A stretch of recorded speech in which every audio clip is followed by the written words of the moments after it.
ஓம் ஸ்ரீ சாய்ராம். ஜூலை 3, 2024. சுவாமி வழங்கும் இன்றைய அருளமுதம். மனிதனின் 16 முதல் 30 வயது வரையிலான காலகட்டம் பண்படாத ஒன்றாகும். ஏனெனில் இந்த காலத்தில்தான் திறமைகள், திறன்கள், மனப்பாங்குகள் ஆகியவை திரட்டப்பட்டு புடமிடப்பட்டு புனிதப்படுத்தப்படுவதால் வாழ்க்கைக்கு இனிமை கூட்டப்படுகிறது.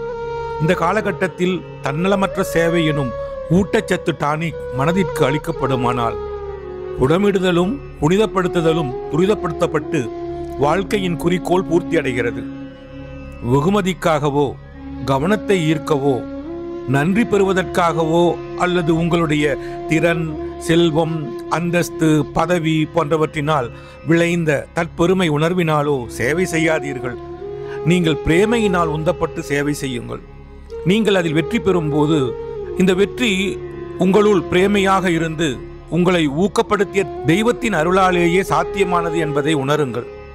நீங்கள் தோல்வியடைந்தால் அது உங்களுடைய குறைபாடு, அசிரத்தை அல்லது அறியாமை ஆகியவற்றினாலேயே நேர்ந்தது என்பதை உணருங்கள்.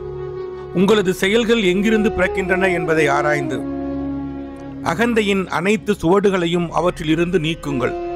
மேலும் உங்கள் தோல்விக்கு சேவையை பெற்றவர்களையோ, உங்களுக்கு உதவியவர்களையோ, சக சேவகர்களையோ, தெய்வத்தையோ குறை கூறாதீர்கள். தெய்வீக அருளுரை, மே 19, 1969. தான் கஷ்டப்பட்டாலும் மற்றவர்களின் அழுகையையும் வேதனையையும் துடைக்க வேண்டும் என்ற தியாக உணர்வுடன் கூடிய இளகிய இதயத்திலிருந்து சேவையானது வெளிப்பட வேண்டும் என்கிறார் பகவான் ஸ்ரீ சத்திய சாயிபாபா. ஓம் ஸ்ரீ சாய்ராம். ஓம் ஸ்ரீ சாய்ராம். ஓம் ஸ்ரீ சாய்ராம்.